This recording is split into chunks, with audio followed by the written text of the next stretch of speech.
Good morning, good morning, good morning. Very very good morning everyone. एक बार सभी लोग जल्दी से कमेंट कर दें। मेरी वॉइस क्लियर आ रही है आप लोगों के पास? सब कुछ बेहतर और क्लियर है? अगर शुरुआत करें क्लास की, एवरीथिंग इज फाइन और नॉट, बिल्कुल कमेंट कर दें भाई। अगर सब कुछ बेहतर है तो शुरुआत होगी क्लास की। और हम बात कर रहे थे सर डिमांड और सप्लाई के। पहला पोर्शन जो है, पहला पार्ट जो है वो कवर कर लिया था और सेकंड पार्ट हमें डिस्कस करना है। तो जो डिमांड है, सप्लाई है,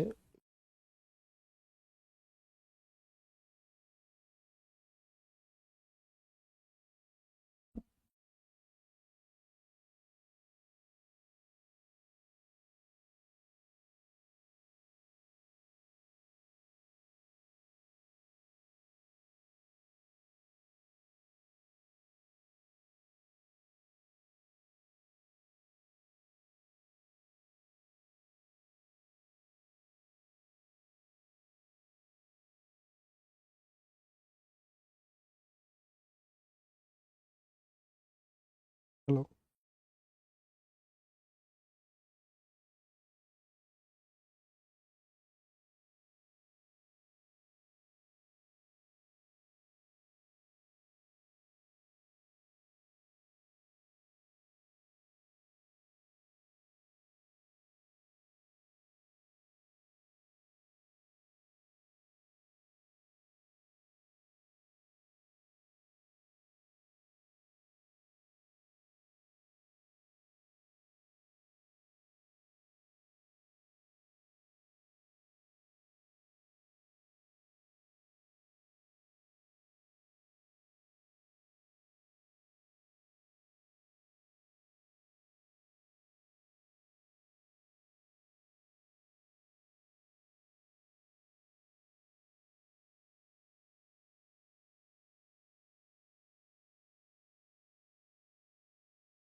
चलिए भाई, एक बार फिर से आपको गुड मॉर्निंग। और मेरी वॉइस क्लियर आ रही है आप लोगों के पास? सब कुछ बेहतर है, क्लियर है। अगर शुरुआत करें क्लास की, तो क्लास का जो शेड्यूल है आप लोगों का वो मॉर्निंग में है आज का, और उसी टाइम पर आपकी क्लास हो रही है भाई। तो कोई दिक्कत, आपको परेशानी नहीं होनी चाहिए। आप लोगों के कमेंट अभी मुझ तक नहीं पहुंच रहे, लेकिन जल्द ही पहुंचेंगे और मैं आप लोगों के सभी क्वेश्चन का आंसर भी करूंगा। लेकिन उससे पहले मैं बात कर लेता हूं कि पिछली क्लास में हम लोगों ने जो डिस्कशन किया था वो डिमांड और सप्लाई के बारे में था, जिसके अंदर मैंने आपको बताया कि डिमांड एक कंज्यूमर करता है। डिमांड के लिए किसी वस्तु को खरीदने और बेचने की इच्छा होनी चाहिए, योग्यता भी होनी चाहिए, और साथ ही कि जब हम डिमांड करते हैं तो परचेजिंग पावर पर डिपेंड करता है। प्राइस का और डिमांड का जो जनरली रिलेशन है वो नेगेटिव होता है। डिमांड कर्व नीचे की ओर यानी डाउनवर्ड स्लोपिंग होता है। डिमांड को बहुत सारे फैक्टर अफेक्ट करते हैं, जिनमें से अपने प्राइस को छोड़कर बाकी सबको अदर फैक्टर्स माना जाता है। डिमांड का बढ़ जाना, डिमांड का घट जाना कई सारे कारणों पर निर्भर करता है। उसी में एक सब्स्टिट्यूट गुड्स होते हैं, जिनका मतलब है एक दूसरे की जगह उपयोग करने वाले। एक कॉम्प्लीमेंट्री गुड्स होती है, जिनका मतलब है एक साथ यूज होने वाली। इसके अलावा मैंने सप्लाई कहा कि सप्लाई प्रोड्यूसर करता है। सप्लाई के लिए वस्तु बेचने की इच्छा और योग्यता होनी चाहिए। सप्लाई प्रोडक्शन कैपेसिटी, उत्पादन क्षमता पर निर्भर करता है। सप्लाई में प्राइस का साथ जो रिलेशन है वो पॉजिटिव बनता है। सप्लाई का जो जनरली कर्व है वो अपवर्ड बनता है, डाउन अपवर्ड स्लोपिंग होता है। बहुत सारे फैक्टर जो सप्लाई को अफेक्ट करते हैं, लेकिन उनमें से याद रखना, कीमत को छोड़कर, अपनी कीमत को छोड़कर बाकी सबको अदर फैक्टर्स माना जाता है। इसके अलावा मैंने कहा कि जो जो फैक्टर्स अफेक्ट करते हैं सप्लाई, उसमें सब्स्टिट्यूट भी शामिल होंगे और कॉम्प्लीमेंट्री भी होंगे। जहां डिमांड और सप्लाई बराबर होते हैं उस जगह को संतुलन कहा जाता है, उपभोक्ता संतुलन यानी इक्विलिब्रियम कहा जाता है। अगर जिस कीमत पर एक उपभोक्ता कोई सामान खरीदने की इच्छा और योग्यता यानी इच्छा रखता है खरीदने की, और उससे कम में खरीद लेता है, तो आप कहोगे कि बेसिक तौर पर हम ये कह सकते हैं कि वो कंज्यूमर सरप्लस है। और जितनी कीमत पर एक प्रोड्यूसर बेचने की इच्छा रखता है, पोटेंशियल प्राइस है उसका, एक्सपेक्टेड प्राइस सेल करने का, अगर वो उससे ज्यादा पर सेल कर देता है तो हम कहेंगे कि उसको प्रोड्यूसर प्रॉफिट हो रहा है। तो इसी तरह कंज्यूमर और प्रोड्यूसर के प्रॉफिट आपको याद हो। उसके अलावा कंज्यूमर इक्विलिब्रियम, जहां डिमांड सप्लाई बराबर है, वो याद होना चाहिए। लेकिन इसके बाद कुछ इंपॉर्टेंट बातें और याद होनी चाहिए। मैं वो थोड़ी सी इंपॉर्टेंट बातें बता रहा हूं आपको, मेरे बिल्कुल ध्यान से समझिएगा बात क्या कह रहा हूं। हमारे पास एक पॉइंट होता है जिसको लॉ ऑफ डिमांड कहा जाता है। लॉ ऑफ डिमांड यानी कि हिंदी में मांग का नियम कहते हैं। मांग का नियम देखो क्या होगा, इसका अर्थ यह होता है कि जब हम ये कहते हैं कि किसी भी वस्तु की कीमत में और वस्तु की मांग में कैसा संबंध होगा, तब हम ये कहते हैं कि मांग का और कीमत का संबंध, या फिर हम लॉ ऑफ सप्लाई निकालते हैं, कीमत का और पूर्ति का संबंध। तो यहां पर हमें एक बात एज्यूम करनी होती है, एक बात माननी पड़ती है, वो ये है कि जब कीमत का और पूर्ति का संबंध बनाते हैं तो वो कैसा बनता है, वो पॉजिटिव बनता है। पहली बात ध्यान रखना कि पॉजिटिव या डायरेक्ट रिलेशन होता है। पॉजिटिव रिलेशन होता है, मैंने बताया था, क्योंकि जब प्रॉफिट मार्जिन ज्यादा होता है क्योंकि कीमत ज्यादा होती है। Positive relationship between price and supply.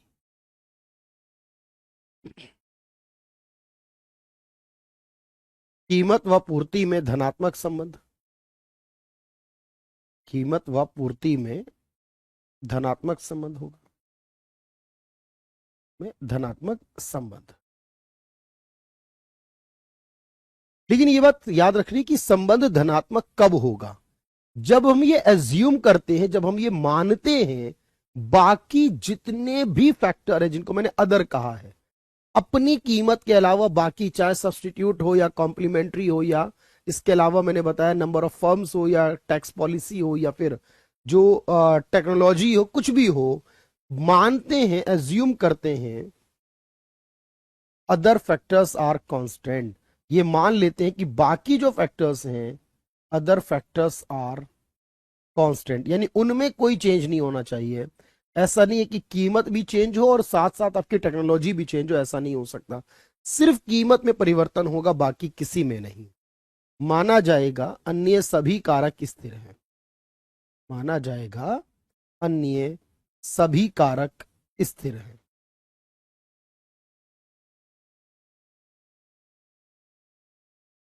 स्थिर है, उसमें कोई चेंज नहीं होगा। अच्छा, और ये जो नियम लागू होगा ये हर गुड्स पर लागू नहीं होगा, ये नियम सिर्फ कुछ इंपॉर्ट गुड्स पर लागू होगा जिनको हम नॉर्मल गुड्स कहते हैं, क्योंकि ये लागू होगा ऑन नॉर्मल गुड्स। क्योंकि आप जानते हैं कि भाई हर चीज ऐसा नहीं होती कि जिसकी कीमत के बढ़ने या घटने पर वही इंपैक्ट दूसरी गुड्स के साथ भी हो।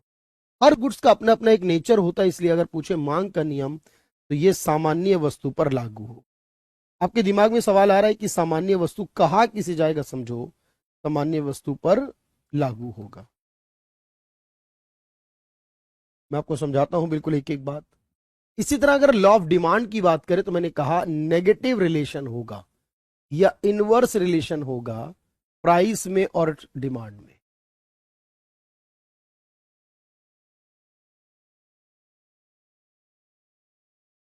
प्राइस एंड डिमांड,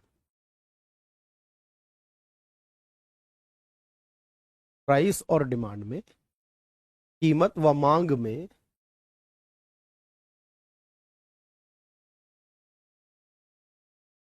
ऋणात्मक संबंध। ये बात हम जानते हैं कि प्राइस के बढ़ने पे डिमांड कम होती है।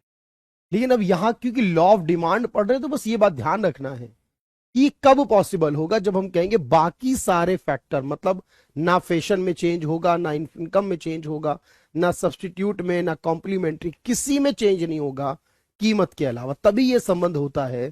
क्योंकि सारे फैक्टर एक साथ चेंज करेंगे तो कोई संबंध नहीं होगा। हम ये अज्यूम कर लेंगे अदर फैक्टर्स आर कांस्टेंट, बाकी जितने भी हैं वो सारे के सारे कांस्टेंट हैं।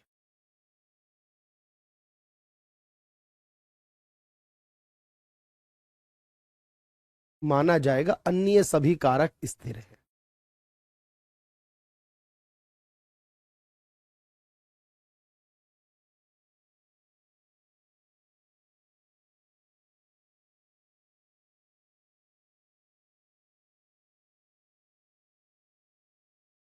ठीक है, और मैंने कहा कोई भी नियम हर जगह लागू नहीं होता। जब स्पेसिफिकली पूछेगा आपसे कहां लागू होगा तो याद रखना it applicable on normal goods, it applicable on normal goods, ये सामान्य वस्तु पर लागू हो।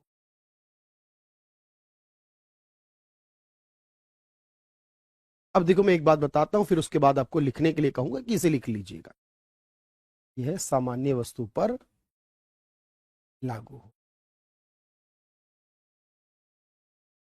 देखो भाई ध्यान से समझना, सर ये सामान्य वस्तु क्या है या बाकी की वस्तुएं क्या होती है। फिर देखो, एक होती है जिसे कहते हैं घटिया वस्तु, एक होती है जिसे कहते हैं निम्न कोटि यानी इंफीरियर वस्तु, और एक होती है जिसे कहते हैं लग्जरी गुड्स यानी कि लग्जरी वस्तु। मेरी बात समझना पहले, एक होता है नॉर्मल। देखो नॉर्मल की बेसिकली कोई परिभाषा नहीं है, क्योंकि नॉर्मल वो है जो बाकी किसी कैटेगरी में नहीं आती। तो नॉर्मल गुड्स क्या होगी मैं बताऊंगा अभी आपको। फिर पूछेगा एक गिफन गुड्स होती है जिसको हम हिंदी में गिफन या घटिया वस्तु कहते हैं। गिफन या घटिया वस्तु, इसका क्या अर्थ होता है, क्योंकि इस पे मांग का नियम लागू नहीं होता। एक होता है जिसे कहते हैं इंफीरियर गुड्स,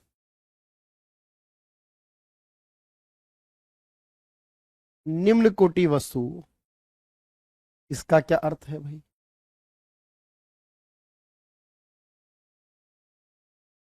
और एक होता है लग्जरी गुड्स यानी प्रतिष्ठा सूचक, दिखावे के लिए लग्जरी गुड्स, जिसको लग्जरी या वैबलन गुड्स भी कहते हैं। लग्जरी या वैबलन गुड्स यानी प्रतिष्ठा सूचक, जो दिखावे के लिए यूज करते हैं, बेसिकली उसका अर्थ क्या है। देखो कोई भी वस्तु सामान्य वस्तु कहलाती है इसलिए नहीं कि वो सस्ती है या महंगी है, इसका अर्थ ये नहीं होता। यहां संबंध को देखा जाता है, दो संबंधों को ध्यान देखिएगा, कीमत के साथ और इनकम के साथ। अमूमन आप क्या कहोगे सर, कीमत के साथ जो नॉर्मली संबंध होता है कीमत से वो नेगेटिव होता है, इनकम के साथ जो संबंध होता है सामान्य तौर पे वो कैसा होता है, वो पॉजिटिव। जहां ये दोनों बातें लागू हो जाएं, चाहे वो चीज 1 रुपए की हो या 1,000 रुपए की हो या 1,00,000 रुपए, उससे फर्क नहीं है। जहां ये दोनों नियम काम करे, पहला नियम कि उस वस्तु में नेगेटिव रिलेशन हो, उस वस्तु में नेगेटिव रिलेशन हो बिटवीन प्राइस एंड डिमांड, कीमत में और मांग में जो संबंध बने वो ऋणात्मक बने। अब तो इतनी बात हिंदी में समझ में आ रही है भाई आपको, तो ये बार बार लिख रहे हैं तो समझ में आ रहा है कि हाँ ऋणात्मक हो। और इनकम के साथ जो रिलेशन हो वो पॉजिटिव या डायरेक्ट हो, वो पॉजिटिव हो या डायरेक्ट हो इनकम के साथ डिमांड का। जहां ये दोनों बातें सेटिस्फाई हो जाएं, अगर जहां पर ये दोनों बातें सेटिस्फाई हो जाए, वो हर चीज क्या हो गई, नॉर्मल हो गई। अब गिफन क्या होती है वो समझो। गिफन सामान्य तौर पर इसका उल्टा होता है। नॉर्मल का उल्टा गिफन होता है सर, घटिया हो जाता है सामान्य का उल्टा। इसका अर्थ क्या है देखो, अगर मैं ये कहानी समझाऊं आपको तो आप कहेंगे सर कि प्राइस अगर बढ़े तो डिमांड बढ़ सकती है, वो कैसे होगा? प्राइस बढ़ने पे डिमांड बढ़ जाए अगर, तो वहां मांग का नियम काम नहीं कर रहा ना, फिर तो बस उसी को गिफन कहते हैं, समझना। एक कहानी है इसके पीछे इंग्लैंड की। इंग्लैंड के अंदर क्या हुआ कि अमीर जो लोग हैं इंग्लैंड के अंदर वो फ्रूट्स खाया करते थे, मीट खाया करते थे, और जो गरीब लोग थे वो ब्रेड खाते थे। अचानक से इंग्लैंड के अंदर महंगाई बढ़ने लगी। जो 10 रुपए वाला ब्रेड था वो 15 का हो गया, मान लीजिए ऐसा, और जो 100 रुपए के फ्रूट आते थे वो 150 रुपए के हो। अब अमूमन क्या होगा कि सर जब जब कीमत बढ़ती है तो इंसान पहले के मुकाबले कम खरीद पाता है, भाई उसके पैसे जो थे उससे पैसों में पहले से वो कम सामान ले पाएगा। जब लगातार कीमतें बढ़ती रहेंगी फ्रूट की भी, और लगातार कीमतें बढ़ती रहेंगी ब्रेड की भी, अब ब्रेड जो 10 रुपए का आता था 15 का हुआ, 20 का हुआ, वो 30 का हो गया। जो फ्रूट 100 रुपए के आते थे वो 150 के हुए, 200 के हुए, अब 300 के हो गए। अब गरीब इंसान का पेट भरना बंद हो गया फ्रूट ब्रेड खाने से, और उसके पास कोई रास्ता नहीं है सर। वो ब्रेड खाएगा, जितना आएगा उतना खाएगा, पानी पिएगा, सो जाएगा। अमीर इंसान जिस जो 300 रुपए किलो मान लीजिए फ्रूट पहुंच गया अब उसके पास, अगर वो फ्रूट खरीदता है तो अपने पैसों में वो इतने कम खरीदता है कि पेट नहीं भरता। अब उसने क्या डिसाइड किया कि ये काम करते हैं, थोड़े से फ्रूट ले लेते हैं और कुछ पैसों के ब्रेड खरीद लेते हैं, क्योंकि ब्रेड तो 30 रुपए का पैकेट मिल जाता है, यानी फ्रूट के मुकाबले तो अभी भी सस्ता ही है ना। 10 रुपए वाला ब्रेड 30 का हो गया है, लेकिन फ्रूट के मुकाबले तो सस्ता ही है। तो हुआ ये कि अब ब्रेड जो है वो अमीर भी खरीदने लगा, यानी ब्रेड गरीब इंसान खरीदता है थोड़ा सा, और अब अमीर खरीदे तो क्या होगा कि सर जब ब्रेड सस्ता था तो कुछ लोग खरीदते थे, कुछ डिमांड होती थी। अब ब्रेड महंगा है तो ज्यादा लोग खरीदते हैं, ज्यादा डिमांड होने लगी। गरीब तो खरीदेगा ही थोड़ा बहुत, और फिर अमीर भी खरीदेगा, क्योंकि उसको पेट भरने के लिए अब फ्रूट्स में काम नहीं चलने वाला। तो अल्टीमेट यहां पर यह देखा हमने कि एक पर्टिकुलर सिचुएशन ऐसी आई कि कीमत में और डिमांड में संबंध कैसा हो गया। भाई आप लोगों का बताना बहुत जरूरी है, क्योंकि आप बताते रहेंगे, साथ साथ चलता रहेगा तो चीजें अच्छे से क्लियर होंगी। तो आपने कहा अगर ऐसी स्थिति आ जाए कि डायरेक्ट रिलेशन बन जाए कभी किसी भी कीमत और डिमांड में, तब हम उसी को गिफन कह देते हैं, in between price and demand. भाई हिंदी समझ पा रहे हो ना, इसकी हिंदी बहुत बार लिखवा चुका हूं। बस ये याद रखना, प्राइस और डिमांड यानी कीमत और मांग में धनात्मक संबंध। इसीलिए हम ये कहते हैं कि यहां पर मांग का नियम लागू नहीं होता। यहां इस वस्तु पर, इस तरह की कोई भी वस्तु पर मांग का जो नियम है, जो लॉ ऑफ डिमांड है, वो लागू नहीं होता। यानी यह मांग के नियम का अपवाद है। यह वस्तु मांग का जो नियम है उसका अपवाद है, मांग के नियम का अपवाद कहते हैं एक्सेप्शन केस को, यानी इस केस में वो लागू नहीं होगा, अपवाद है। अपवाद मतलब एक्सेप्शन है, exception of law of demand. Exception है इस गुड्स में, लॉ ऑफ डिमांड का वो लागू नहीं हो। अब जनरली इसका जब ग्राफ बनाएंगे, सबका ग्राफ नॉर्मली देखो डिमांड में नीचे की तरफ बनता है, नेगेटिव रिलेशन मैंने बताया इसलिए नीचे की तरफ आता है। अब क्योंकि इसमें पॉजिटिव रिलेशन है, और अगर आप गिफन गुड्स वाले का डिमांड कर्व बनाओगे तो वो ऐसा बनेगा। डिमांड की जो लाइन बनेगी वो ऐसी बनेगी, लेकिन किस केस में ये बनेगी? गिफन में, क्योंकि वो घटिया है, उसमें उल्टा हो जाएगा, मतलब जो नेगेटिव होना चाहिए वो पॉजिटिव हो जाएगा। अच्छा, एक होता है इंफीरियर। अब मेरी बात समझना, नॉर्मली मैं पूछूं इनकम के बढ़ने पे डिमांड क्या होनी चाहिए? अब कहोगे इनकम बढ़े तो डिमांड बढ़नी चाहिए, ऐसा ही होता है। अगर मैं कह दूं ऐसा हो जाए कि इनकम बढ़े लेकिन डिमांड घट जाए, तब क्या कहोगे? इनकम ज्यादा हो लेकिन डिमांड कम कर दी जाए, तब क्या कहोगे? ध्यान से समझना बात को। एक कहानी समझो, 20 रुपए किलो चावल है और 50 रुपए किलो चावल है। जब इंसान 20 रुपए की इनकम करता है और उसको परिवार के लिए कम से कम 1 किलो चावल लेने हैं, वो 20 रुपए में 1 किलो चावल 20 रुपए वाले ही खरीदता है। जब उसकी इनकम 30 रुपए हो जाएगी, वो 20 रुपए किलो की रेंज वाले चावल 1.5 किलो खरीद लेगा। जब उसकी इनकम 40 रुपए हो जाएगी, वो 20 रुपए किलो की रेंज वाले 2 किलो चावल ले लेगा। जब उसकी इनकम 50 रुपए हो जाएगी, वो 20 रुपए किलो की रेंज वाले 2.5 किलो चावल नहीं खरीदेगा। अब वो 50 रुपए किलो वाले 1 किलो खरीदेगा। ऐसा होगा ना? क्योंकि अमूमन हम जानते हैं कि सर जब वो इंसान के पास पैसा आ जाता है, थोड़ी एबिलिटी आती है, वो अच्छी क्वालिटी को प्रेफर करता है। ये नेचर ऑफ ह्यूमन है। तो अल्टीमेट आप कहोगे कि सर जब इनकम बढ़ी 20 से 30, 30 से 40, तो डिमांड बढ़ी। लेकिन जब 40 से 50 की तरफ इनकम हुई तो डिमांड गिर गई, जो 2 किलो से 2.5 किलो की जगह 0 पे आ गई, क्योंकि अब उसने 20 वाला चावल छोड़ दिया खरीदना। अब यहां पर कहानी क्या समझे कि इनकम अगर बहुत ज्यादा बढ़ जाए, शुरू में बढ़ी तो अलग बात थी, लेकिन बहुत ज्यादा बढ़ जाए तो अमूमन क्या होगा कि वहां पर जो नियम है वो काम नहीं करेगा। वहां ये देखा गया कि इनकम बढ़ेगी लेकिन डिमांड घट जाएगी। तो यहां ये देखोगे आप कि नेगेटिव रिलेशन हो जाएगा।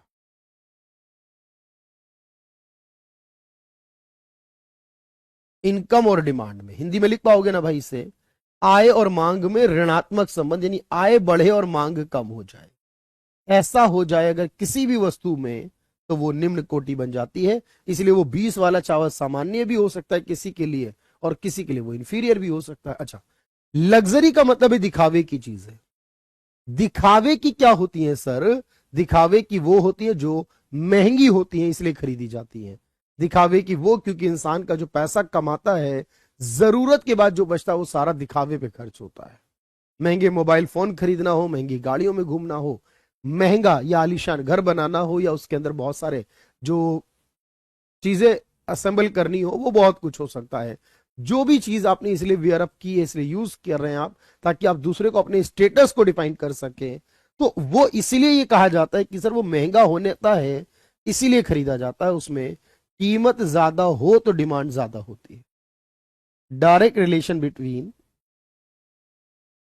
प्राइस एंड डिमांड, कीमत का और डिमांड का संबंध जो निकालोगे यहां, वो भी डायरेक्ट आएगा, और जो इनकम के साथ निकालोगे, क्योंकि जब अमीर इंसान बनेगा तो जितना अमीर होता जाएगा उतना लग्जरी ही खरीदेगा। जरूरत की चीजें तो एक समय के बाद बंद कर देता है इंसान, क्योंकि वो वही उतनी ही चाहिए आपको जीवन में। जो गरीब है उतना ही अमीर को भी चाहिए जरूरी चीजें। तो यहां पर इनकम और डिमांड में जो संबंध होगा वो भी डायरेक्ट हो जाएगा। मेरे भाई हिंदी में परेशानी हो, क्योंकि आज आप लोगों के ना कमेंट आने में एरर हो रहा है, कुछ मुझ तक नहीं पहुंच रहा है। इसीलिए अगर हिंदी इंग्लिश की कोई परेशानी हो, उसे देख के समझ के लिख लेना। और जो बात मैंने समझा रहा हूं, संबंधों के आधार पर तय होगा कि वो गिफन गुड्स होगी, इंफीरियर होगी, लग्जरी होगी, या नॉर्मल होगी। बस समझना।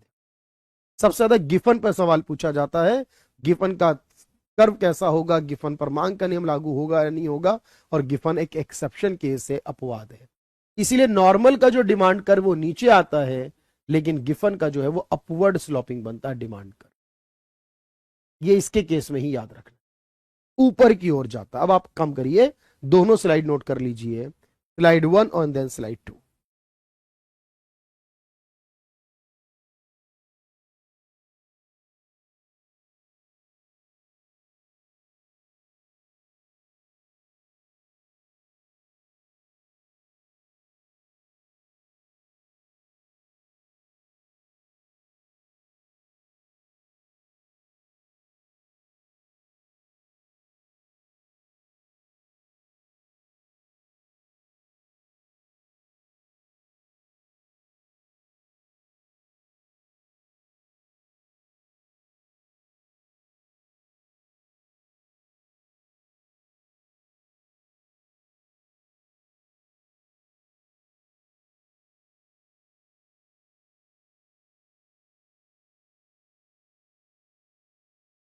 चलिए भाई, और उसके बाद ये वाला डन करेंगे, देन अगली स्लाइड को डन करेंगे।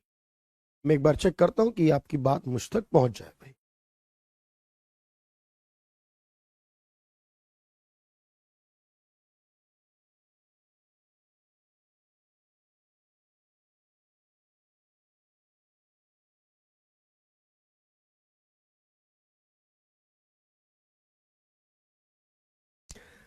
चलिए भाई, आ गए अन्वेष सर। लग्जरी में शो ऑफ कैसे?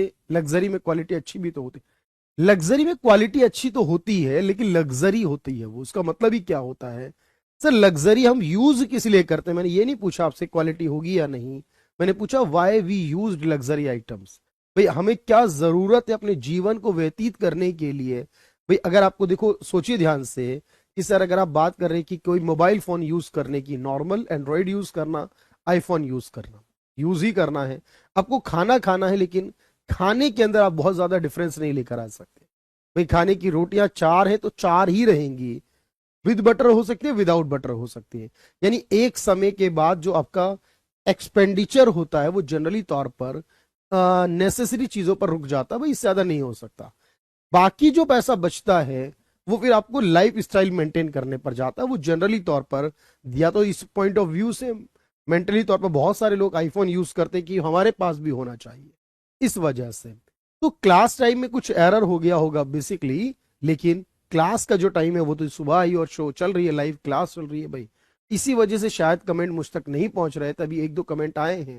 होपफुली मैं सभी के रिप्लाई कर पाऊंगा, नहीं तो भाई क्लास चलती है, आप जानते हो कि इतना समय हो चुका है क्लास साथ करते हुए कि बिना कमेंट के भी पढ़ोगे ना तो उतना ही समझ में आएगा, कोई डाउट रहेगा ही नहीं। चलिए भाई अगले पर आइए जल्दी से, और अगला पॉइंट देखिए।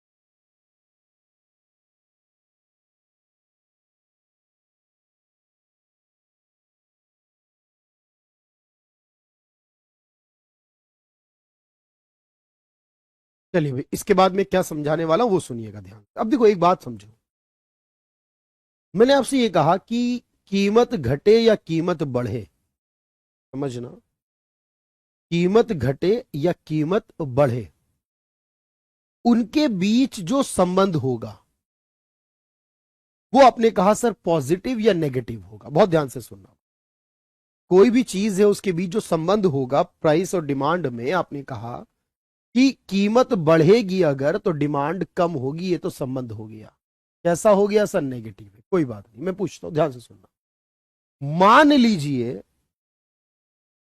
वो अलग बात है कि बता दूंगा अगली क्लास में जब हम लेंगे तो छोटे छोटे पॉइंट एक्सप्लेन कर दूंगा।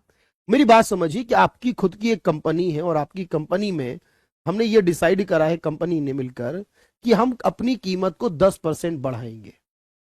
तो मुझे बताओ मांग में कितनी कमी होगी? भाई ये बात तो आप बता सकते हो कि सर अगर कीमत बढ़ेगी तो मांग कम होगी, बट कितनी होगी ये कौन बताएगा? भाई अगर कीमत 10% बढ़ेगी तो मांग कम होगी, अब मैं कह सकता हूं सर 20% कम होगी, कोई कहेगा जी नहीं 5% कम होगी, कोई कहेगा 2% कम होगी, कोई कहेगा 50%।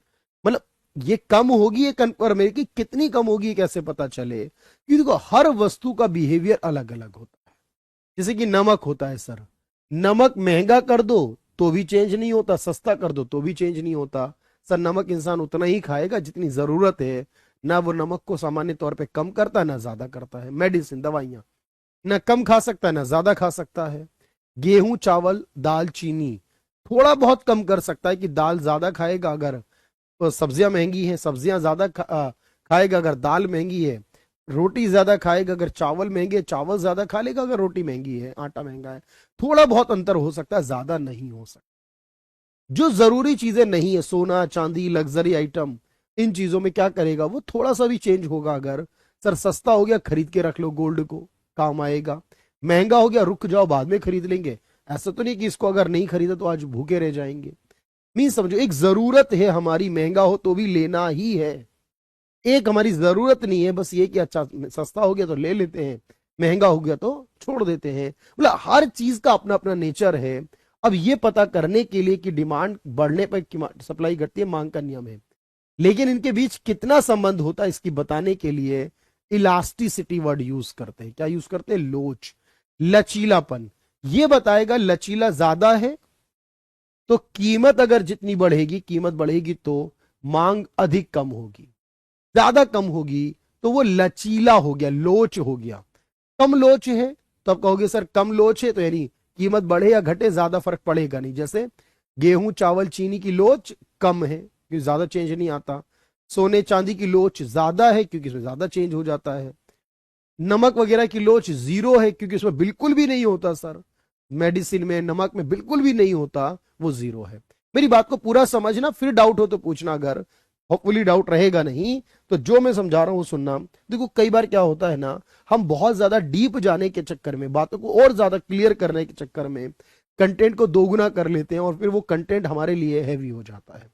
देखो हमारा एक ही एम, एक ही लक्ष्य होना चाहिए कि एग्जाम क्वालिफाई करना है अपना, उसके लिए जो वो पढ़ना है, कई बार सीख कर पढ़ना है, कई बार रट कर पढ़ना, मैं हमेशा कहता हूं ये बात। तो हर तरीके से कोशिश करिए एग्जाम पास करने की बस।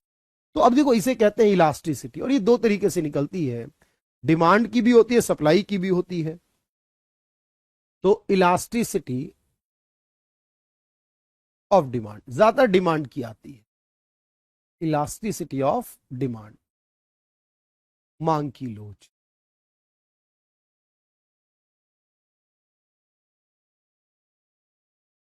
देखो भाई क्या होता है, अब इसमें कई प्रकार से निकालते हैं, और पहला इसमें होता है price elasticity of demand, price elasticity of demand,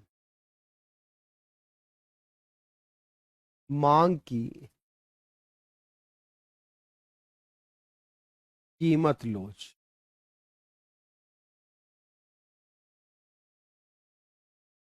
अब देखो इसमें क्या होता है, इसमें एक फॉर्मूला होता है इस तरीके का, ईडी बराबर, ईडी मतलब elasticity, percentage change in demand, demand में कितना परसेंट चेंज हो रहा है, डिमांड में कितना परसेंट चेंज हो रहा है, divide by percentage change in price, और कीमत में कितना परसेंट हो रहा है। ध्यान से समझना, प्राइस में कितना परसेंट और कीमत में कितना परसेंट। अब मैं कहता हूं कि यह आंसर एक आ सकता है क्या? आप कहोगे आ सकता है, लेकिन कब आएगा बताओ मुझे। अगर मैं कहूं यह आंसर एक से ज्यादा आ सकता है क्या? कहोगे जी बिल्कुल आ सकता है, लेकिन कब आएगा। आंसर एक से कम आ सकता है क्या? जी आ सकता है। आंसर जीरो आ सकता है क्या? जी बिल्कुल आ सकता है। आंसर इनफाइनाइट आ सकता है क्या? जी बिल्कुल आ सकता है। अब आप मुझे ये बताओ कि ये जीरो कब आ सकता है, इनफाइनाइट कब आ सकता है, आपके हिसाब से ये कब कब ये नंबर्स बन सकते हैं? देखो ध्यान से, जब आप ये कहोगे कि सर अगर कोई भी चेंज होता है और उस चेंज के अंदर हम ये कहते हैं कि बिल्कुल भी इंपैक्ट नहीं पड़ रहा है, तब उसका आंसर अलग होगा। अगर हम कहते हैं कि उसके अंदर इंपैक्ट पड़ रहा है तो उसका आंसर अलग हो जाएगा।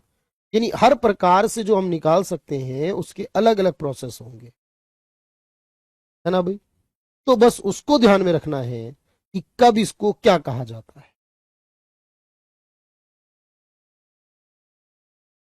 देखो जब आप कहोगे जो परसेंटेज चेंज होगा डिमांड में, उतना ही परसेंट चेंज हो प्राइस में भी, अगर, तो आंसर आता है एक। आंसर क्या आएगा?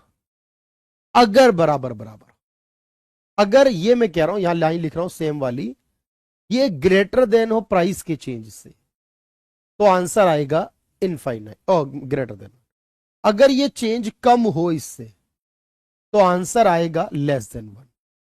अगर मैं कह दूं कि डिमांड में कोई चेंज नहीं होगा, अगर ऐसी स्थिति हो कि डिमांड में कोई चेंज नहीं होगा, जैसे मैंने एग्जांपल में दिया है नमक, भाई इस केस में क्या होता है नमक के केस में कि डिमांड बिल्कुल चेंज नहीं हो। जब मैं कहता हूं नीचे वाली वैल्यू जीरो होगी, जब मैं कहता हूं नो चेंज इन प्राइस, कि प्राइस में कोई चेंज नहीं होगा, तब उसको कहते हैं इनफाइनाइट। ध्यान रखना सर, अगर बराबर हो रहा है तो सामान्य तौर पर हम उसे कहते हैं कि वो नॉर्मल गुड्स में ऐसा होता है। जो नॉर्मल गुड्स होती है उसमें एक आता है।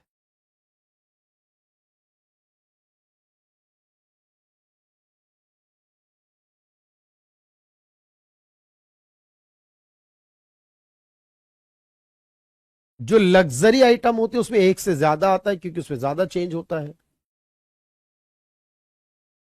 और जो आपके पास जरूरी चीजें आती हैं उसका आंसर एक से कम आता है। मैंने कहा दवाइयां और वो गेहूं चावल चीनी जैसा। अब देखो, एक आने का मतलब है यूनिट इलास्टिक। एक आने को कहते हैं यूनिट इलास्टिक। एक आने को कहते हैं यूनिट इलास्टिक, इकाई लोचदार। अगर एक आता है तो उसे कहते हैं इकाई लोचदार। अगर एक से ज्यादा आता है उसे कहते हैं इलास्टिक। एक से ज्यादा आता है उसे कहते हैं इलास्टिक। एक से ज्यादा को लोचदार, मतलब लोच ज्यादा है इसमें, लोचदार है। एक से कम आता है उसे कहते हैं बेलोचदार। कम लोच है यानी बेलोच है, इन इलास्टिक। जीरो आने को बोलते हैं perfectly in elastic. Perfectly in elastic, पूर्णतः बेलोचदार। सर क्वेश्चन कैसे आएंगे एग्जाम में, मैं कराता हूं भाई आपको। पूर्णतः बेलोचदार, पूर्णतः बेलोचदार। और जब इनफाइनाइट आता है उसे कहते हैं परफेक्टली इलास्टिक, पूर्णतः लोचदार।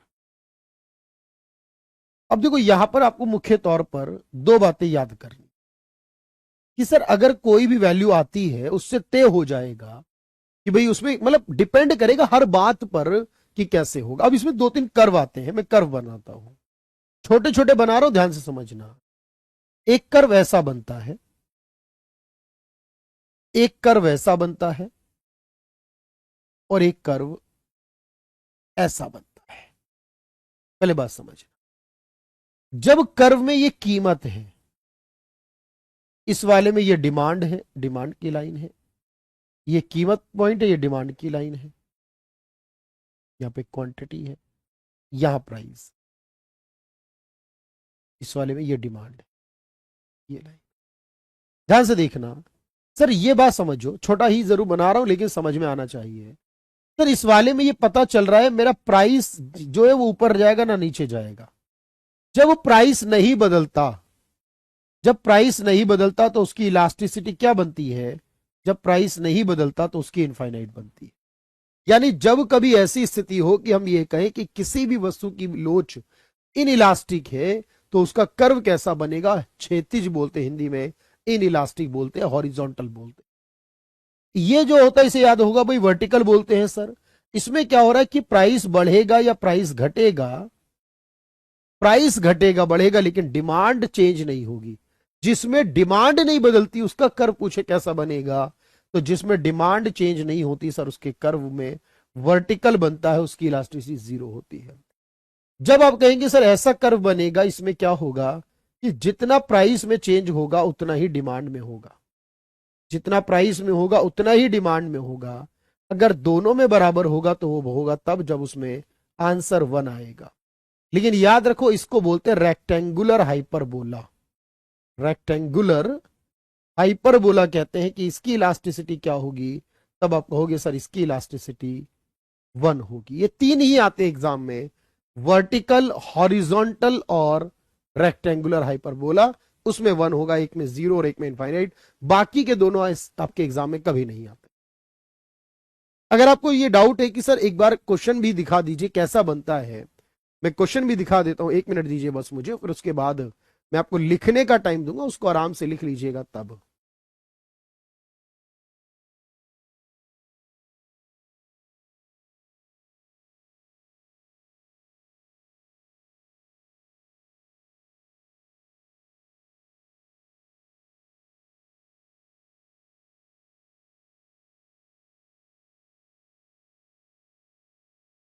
एक सवाल है जैसे, एक सामान्य मांग वक्र जो होगा उसका स्लोप कैसा होगा, सामान्य मांग वक्र कैसा होगा। तो एक सामान्य मांग वक्र का स्लोप हमेशा नेगेटिव होता है और एक सामान्य पूर्ति वक्र का पॉजिटिव होता है।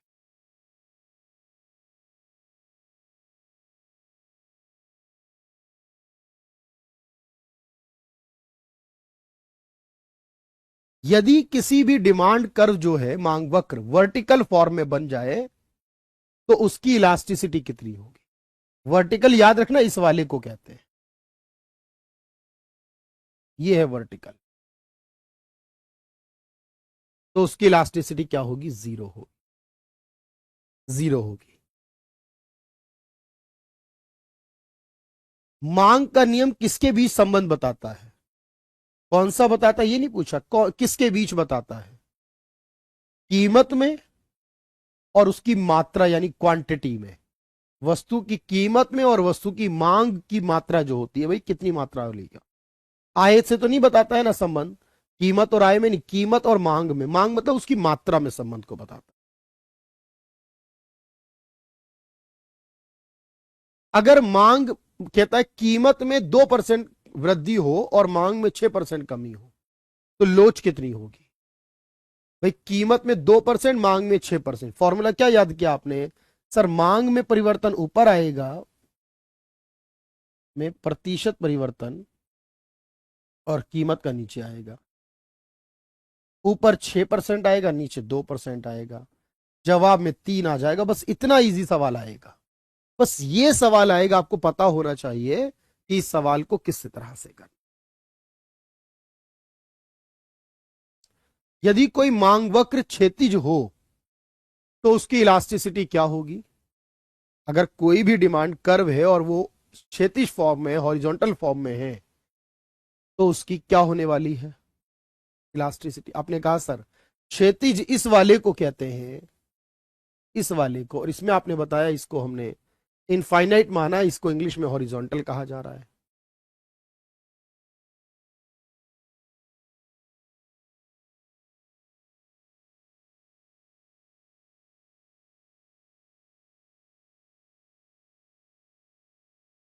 मांग का नियम क्या बताता है, मांग का नियम क्या बताता है, ये पूछ रहा है एग्जाम में, देखो। तो आप कहोगे मांग का नियम बताता है, सारे पढ़ोगे आप तो। मांग का नियम क्या बताता है सर, मांग का नियम बताता है प्राइस कम होंगे तो मांग ज्यादा होगी, प्राइस घटेंगे तो मांग ज्यादा होगी, प्राइस कम होने पर मांग ज्यादा होगी, ये बात बताता है।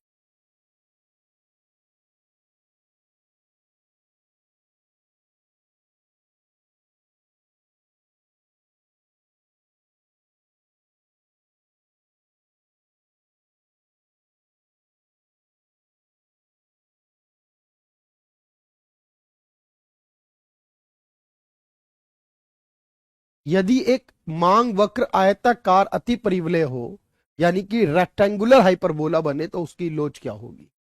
अब मैंने क्या बताया, उसकी लोच एक होगी, एक, और एक को बोलते हैं यूनिट इलास्टिक, एक होगी यूनिट इलास्टिक होगी।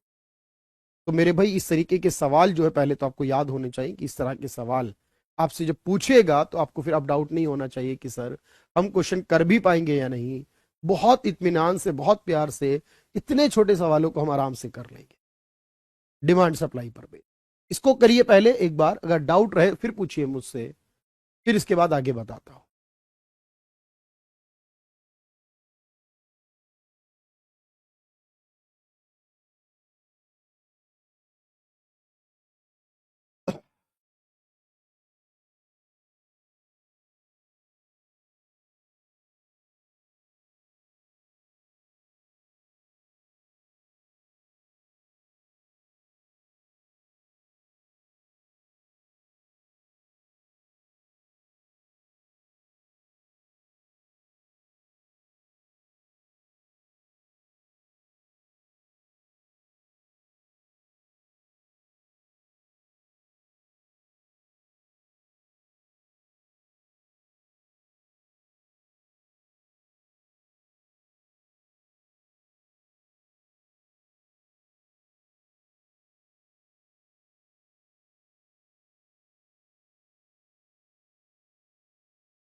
चलिए भाई।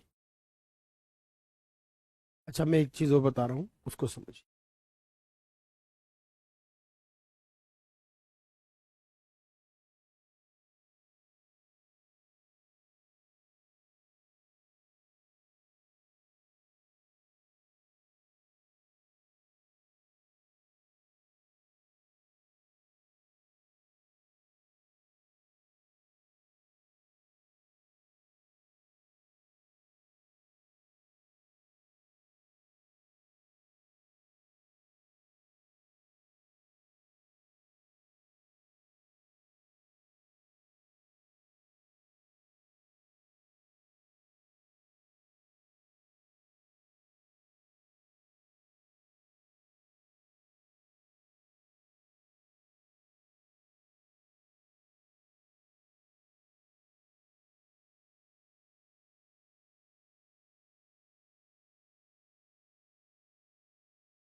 चलिए मेरे भाई, अब देखिएगा ध्यान से, जो मैं कह रहा हूं उसको सुनिएगा।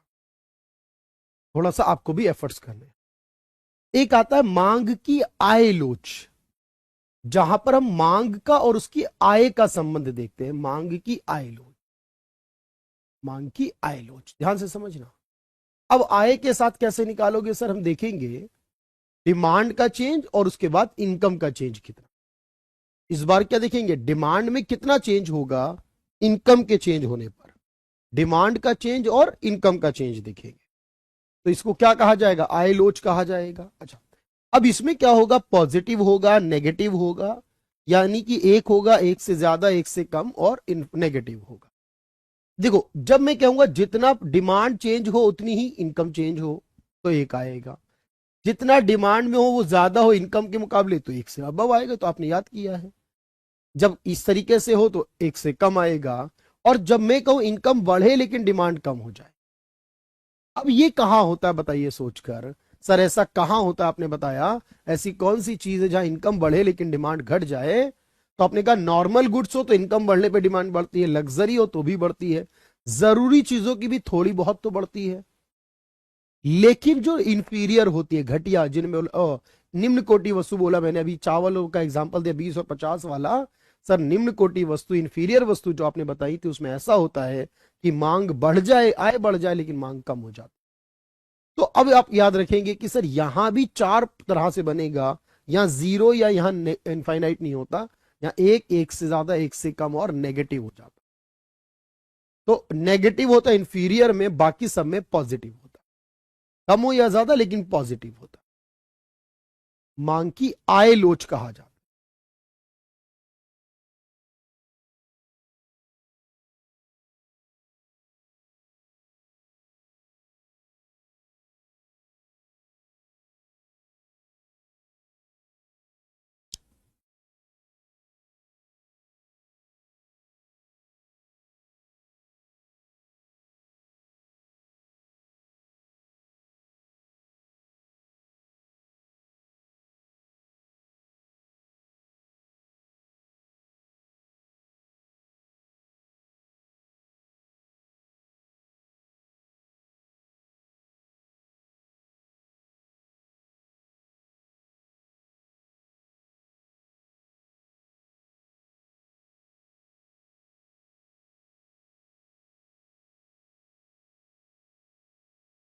तो आय के साथ भी बिल्कुल वैसे ही सर हमें जो परसेंटेज देगा उस परसेंटेज को फाइंड आउट कर लेंगे। अभी मैं और क्वेश्चन कराऊंगा, आय के बेस पर भी क्वेश्चन कराऊंगा आपको, टेंशन मत लीजिए।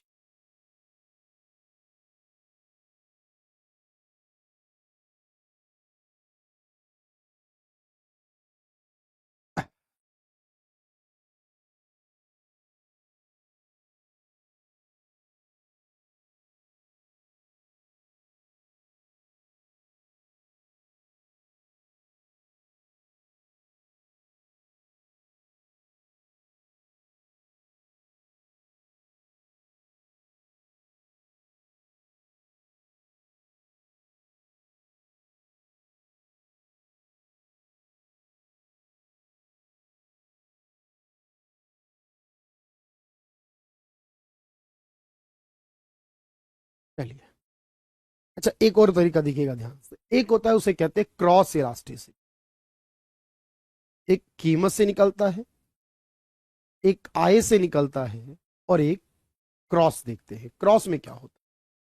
क्रॉस में देखो, जब दो चीजें एक दूसरे से जुड़ी होती है, मैंने आपको बताया था, सब्सटीट्यूट, चाय कॉफी जुड़ी है एक दूसरे से, पेन पेंसिल एक दूसरे की सब्सटीट्यूट है, कार पेट्रोल एक दूसरे की कॉम्प्लीमेंट्री है, ब्रेड बटर एक दूसरे की कॉम्प्लीमेंट्री। जब मैंने ये कहा था, समझना बात, कि दो चीजें एक दूसरे की सब्सटीट्यूट होंगी, अगर एक की कीमत बढ़ेगी तो उसकी वजह से दूसरी वाले की डिमांड बढ़ेगी। क्या बताया था, याद करो, अगर चाय के प्राइस अप होंगे, समझ लो, देख लो, पिछली बार लिखा था आपने, चाय के प्राइस बढ़ेंगे तो कॉफी की डिमांड बढ़ेगी, क्योंकि लोग चाय छोड़ के कॉफी की तरफ चले जाएंगे। ऐसा बोला था या नहीं, बताओ। यानी इनके बीच जो संबंध हुआ वो पॉजिटिव जैसा हुआ, क्योंकि सर चाय की कीमत बढ़ने से कॉफी की मांग बढ़ेगी। अच्छा, कॉम्प्लीमेंट्री में क्या होता है, ब्रेड वाले केस में, अगर ब्रेड की कीमत बढ़ेगी, मैंने बताया आपको, तो सर बटर की डिमांड भी कम होगी। क्यों? क्योंकि ब्रेड कम बिकेंगे, इसलिए बटर भी कम बिकेगा। समझ लो।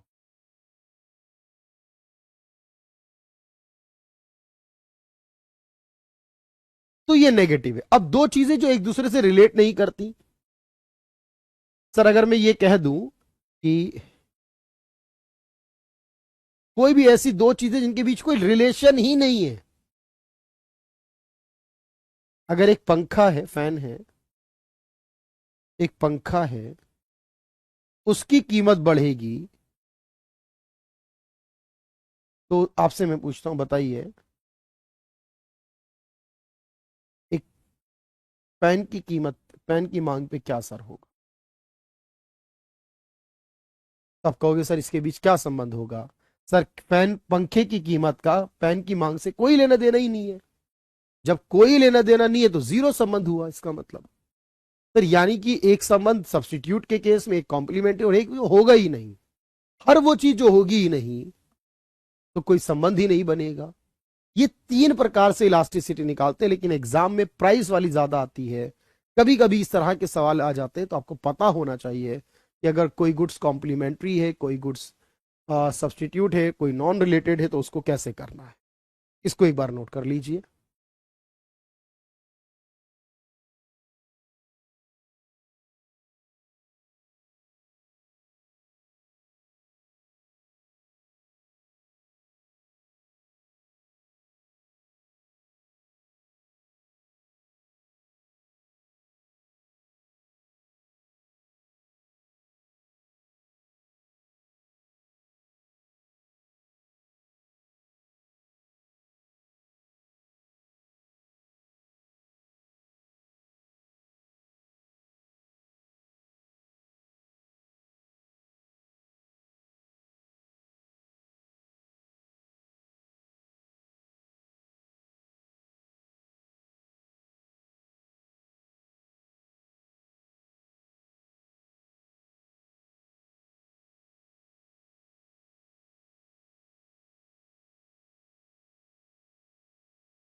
चलिए मेरे पास, डिमांड बढ़ेगी तो कॉस्ट भी नहीं, वेट, कॉस्ट कैसे बढ़ेगी? कॉस्ट तो माल्स की उससे बढ़ती है, मटेरियल महंगे होने से। डिमांड बढ़ने से माल, अच्छा, ऐसा ही सप्लाई में भी होता है सर, ऐसा ही सप्लाई में होता है, ध्यान से देखो। अब बेहद आसान हो गया है सर, सप्लाई के साथ भी होगा इलास्टिसिटी ऑफ सप्लाई, यानी कि इलास्टिसिटी सप्लाई से निकाली जाए तो भी क्या फर्क पड़ता है सर? हम सप्लाई का चेंज और प्राइस का चेंज देखेंगे, बात खत्म हो गई। सप्लाई और प्राइस का चेंज बराबर होगा तो वन, ज्यादा होगा तो ग्रेटर देन, कम होगा तो लेस देन, नहीं होगा तो जीरो, प्राइस में नहीं होगा तो इनफाइनाइट। देखो इनफाइनाइट में हमेशा ऐसा बनता है जिसको मैंने हिंदी में क्या बोला था आपको, हिंदी में क्षैतिज बोला। वर्टिकल जिसे हिंदी में उर्ध्वाधर बोलते हैं उसमें हमेशा जीरो होता है। और ये जो होता है 45 डिग्री में जाएगा तो आप कहोगे सर बराबर बराबर हो। मतलब वही सवाल आना है जो मैंने दिखाया आपको, बस सवाल पूछा हुआ है एग्जाम में एक बार कि अगर सप्लाई लाइन 45 डिग्री एंगल हो तो उसकी इलास्टिसिटी क्या हो सकती है।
चलिए भाई, ये आसान है, उतना ही आसान है। मतलब बराबर कम ज्यादा ये बस ध्यान में रखना है और उसी पर क्वेश्चन बन जाना है।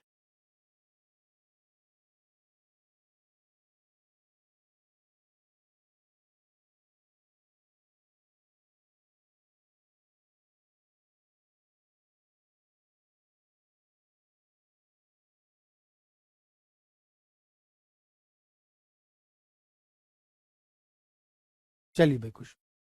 अच्छा, अब मैं एक बात समझा रहा हूं, अगले 5 मिनट मेरी बात बहुत गहराई से समझिएगा, जो मैं बताना चाह रहा हूं उसको सुनिएगा ध्यान से, फिर उसके बाद हम आगे की बात करें। देखो अब मेरी बात समझना पहले। मैं ये कहता हूं कि सर हम प्राइस और डिमांड को देखते हैं, प्राइस और सप्लाई को देखते हैं, लेकिन जब किसी एक वस्तु की या एक व्यक्ति की बात करते हैं तो हम प्राइस को, डिमांड को, सप्लाई को, सबको देख लेते हैं। लेकिन जब हम पूरे देश की डिमांड की बात करेंगे एक साथ, तब हम उसको कैसे कैलकुलेट कर पाएंगे? जब हम पूरे देश की डिमांड निकालेंगे तब हम उसको कैलकुलेट नहीं कर पाएंगे। मेरी बात ध्यान समझना। जब मुझे पूरे देश की डिमांड एक साथ निकालनी हो, उसको एडी कहते हैं, यानी एग्रीगेट डिमांड। पूरे देश की डिमांड को एक साथ निकालने को क्या कहोगे बताओ मुझे? एग्रीगेट डिमांड कहो, समग्र मांग कहोगे, समग्र मांग कहो, एग्रीगेट डिमांड कहोगे, बोलो। अच्छा, जब पूरे देश की, अब इसको कैसे निकालोगे? इसका फॉर्मूला होता है, क्योंकि सर पूरे देश की डिमांड इतनी आसान तो नहीं है निकालना, वहां तो फॉर्मूला यूज करना हो। जब मुझे पूरे देश की सप्लाई एक साथ निकालनी हो उसको एएस कहते हैं, एग्रीगेट सप्लाई।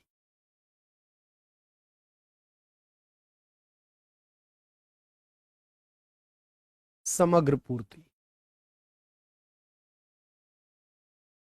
तो यहां भी इसको फॉर्मूला लगाया जाएगा एएस निकालने का, सी प्लस में एस। अब आप कहोगे सर ये सी क्या है, एस क्या है, आई क्या है फॉर्मूले में? देखो, सी का मतलब है कंजम्पशन, खर्च कितना, उपभोग। आई का मतलब है इन्वेस्टमेंट।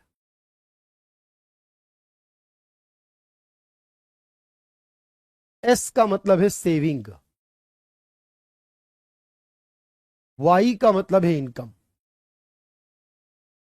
क्योंकि जो सी प्लस एस है यानी ये हमेशा वाई के बराबर भी होता है, क्योंकि जितना इंसान खर्च करता और बचत करता है वो इनकम के बराबर बनता है। Y equal to C plus S भी होता है। और जहां पर ये दोनों बराबर होंगे, जहां पर ये दोनों बराबर होते हैं सर, उसी को हमने इक्विलिब्रियम यानी संतुलन माना है। हमने दोनों में जहां बराबर होते हैं उस जगह को क्या माना है सर? इक्विलिब्रियम यानी कि संतुलन माना। तो संतुलन वो होता है जहां डिमांड सप्लाई बराबर हो। इसको ऐसे भी लिख सकते हैं, इसको सी प्लस आई बराबर सी प्लस एस करके भी लिख सकते हैं, और इसी को आई बराबर एस करके भी लिख सकते हैं। क्यों? क्योंकि सर सी और सी तो कैंसिल हो जाएगी। तो अल्टीमेट मैंने कहा संतुलन वहां होगा जहां डिमांड सप्लाई बराबर होगी या इन्वेस्टमेंट और सेविंग बराबर होगा। भाई आप देख सकते हो, इसको सी और सी कैंसिल हो जाएगा अगर, तो आई और एस बराबर हो जाएगा। बस इतने इजी क्वेश्चन आता है एडी कैसे। अब देखो ध्यान से समझना, हम इसमें एक चीज निकालते हैं, उसे कहते हैं aggregate demand aggregate supply. ADAS निकालते हैं, ध्यान रखना। अब यहां पर एक वर्ड आता है जिसे कहते हैं एपीसी या उसे कहते हैं एपीएस। देखो, जब मुझे ये निकालना हो कि मैं एवरेजली कितना खर्च करता हूं, यानी एवरेज हमारा खर्चा जो है वो कितना है, जब हम एवरेज में खर्च निकालते हैं तो एवरेज खर्च निकालने का मतलब ये होता है हमारा कि भाई ऑब्वियस है, हम ये देख रहे हैं वहां पर कि हमने जो टोटल खर्चा किया है वो हमारी इनकम का कितना है। या हम बचत करते हैं तो हम ये देखते हैं कि हमारी जो बचत है वो हमारी इनकम का कितना हिस्सा है। हम क्या करते हैं, देखो भाई यहां पर ध्यान से समझना, अपनी इनकम और अपने खर्चों को बचत करके निकालते हैं।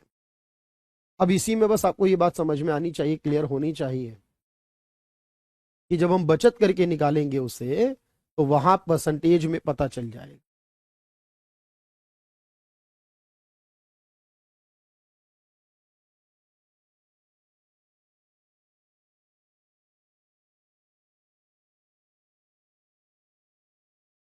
तो देखो भाई, एक मिनट समझना, तो हम ऐसे निकालते हैं। देखो, एक होता है एपीसी, क्योंकि देखो 5 मिनट की क्लास है, फिर उसके बाद वरना ये चैप्टर बहुत लंबा खिंच जाएगा, एक क्लास बढ़ जाएगी।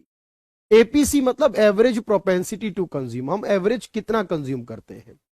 तो एपीसी बताता है कि हमारी एपीसी कैसे निकलेगी सर, हमारा खर्च देखा जाएगा और हमारी इनकम सी अपॉन वाई करेंगे तो एपीसी बन जाता है, यानी एवरेज पता चलता है खर्च का। एस को वाई से भाग करेंगे तो बचत कितनी है इनकम में ये पता चलेगा, और जो भी वैल्यू आएगी वो एपीसी और एपीएस को जोड़ने पर हमेशा 1 आएगी। ये रूल कहता है, क्योंकि आप मैथमेटिक तरीके से कर लो, किसी भी तरीके से कर लो, 1 ही आना यार। मार्जिनल प्रोपेंसिटी टू कंज्यूम, यानी अगर इनकम चेंज होगी तो खर्चा कितना चेंज होगा। मार्जिनल प्रोपेंसिटी टू सेविंग, यानी इनकम चेंज होगी तो बचत कितनी चेंज होगी। नहीं भाई, तो आप कहोगे सर यहां पर इनकम चेंज होगी और या खर्चा चेंज होगा, बचत चेंज होगी, तो वो एमपीसी और इनको जोड़ने पर हमेशा जो आएगा, इन दोनों को जोड़ने पर वो भी 1 आएगा। अगर इन्वेस्टमेंट मल्टीप्लायर देखें कि अगर हम इन्वेस्टमेंट बढ़ाएंगे तो उससे हमारी इनकम कितनी बढ़ेगी, उसको निकालने का ये फॉर्मूला है। अब देखो, सवाल ऐसा पूछता है एग्जाम में, मैं आपको क्वेश्चन दिखा देता हूं, करा हुआ क्वेश्चन है बट कोई बात नहीं है। सर निम्नलिखित में से क्या सत्य है, ये पूछा गया था एग्जाम में। तो आप कहोगे सर आपने बताया एमपीसी और एमपीएस को जोड़ो तो 1 आता है, एपीसी और एपीएस को जोड़ो तो उसकी वैल्यू 1 आती है। तो एमपीसी और एमपीएस को जोड़ने पर जो वैल्यू है वो हमेशा 1 आनी चाहिए, ये बात आपने कही है, मैथमेटिकल तरीके से भी ये प्रूफ होता है। यह पूछा इन्वेस्टमेंट मल्टीप्लायर, यानी हम इन्वेस्टमेंट करेंगे अगर तो वो हमारी इनकम को कितना गुना इंक्रीज कर देगा। तो हमें फॉर्मूला याद होना चाहिए 1/MPS, यही एग्जाम में पूछेगा, और उसमें से अगर हम पूछे एस की लाइन दी है ये हमारा एमपीएस होगा, ये हमें गिवन है तो आंसर हो जाएगा। अगर पूछेगा एमपीसी, एपीसी, एपीएस, एमपीएस, कोई भी वैल्यू जो होती है वो 0 और 1 के बीच में होती है, क्योंकि सर आपने बोला है कि दोनों को जोड़ने पर 1 आता है, कोई भी 0 से कम नहीं होगा और 1 से अबव हो नहीं सकता। इतनी सी बस बात याद रखनी है आपको। आज के इस लेक्चर में मैं फिर कह रहा हूं आपसे, आपको हर एक तरीके का सवाल कराऊंगा। मैंने कहा ना, जो टीचर भी होते हैं बहुत सारे और स्टूडेंट भी होते हैं जो मुश्किल चीजों को देखकर भाग जाते हैं, बच जाते हैं, अमूमन वो कोशिश करते हैं कि भाई स्टूडेंट कि भाई हम इसको ना पढ़े, स्किप कर दें। मैं कह रहा हूं उनको पढ़ लो, जिनको स्किप करने का विचार आता है मन में, वही एक सवाल आपका क्वालिफाइंग राउंड बना देगा। क्योंकि सर अगर कट ऑफ जाएगी, मान लीजिए एग्जांपल 100 नंबर, 100 नंबर लाने वाला अगर पास होगा तो 99 वालों की भीड़ लगी होती है। वो 99 वाले यही सोच रहे होते हैं, काश मेरा 1 नंबर बढ़ गया होता, मैंने एक ऐसा क्वेश्चन कर दिया होता जो मैं क्वालिफाई हो जाता। तो बचना नहीं है। आप ये कोशिश करिए कि सर पहले सिंपल क्वेश्चन है हम उनको कर लेते हैं पहले, फिर थोड़ा मॉडरेट क्वेश्चन कर लेते हैं, लेकिन उसके बाद टफ भी करेंगे। टाइम नहीं है तो बात अलग है, टाइम है तो क्यों नहीं करेंगे फिर। यही वो डिफरेंस क्रिएट करेगा। तो अमूमन मुश्किल चीजों को देखकर छोड़ देने की जो हमारी आदत है ना, वो हमें डिस्क्वालीफाई की तरफ ले जाती है। और जब पेपर आसान आता है हम खुश होते हैं, पेपर आसान है हमने कर दिया, हमने कर दिया दूसरे ने भी कर लिया होगा फिर तो। ये भी ध्यान में रखिए हमेशा, ये कंपटीशन है।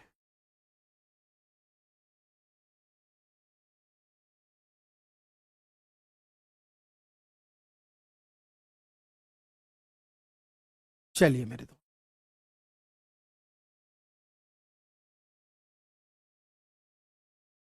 तो हर एक चीज क्लियर है आपके पास,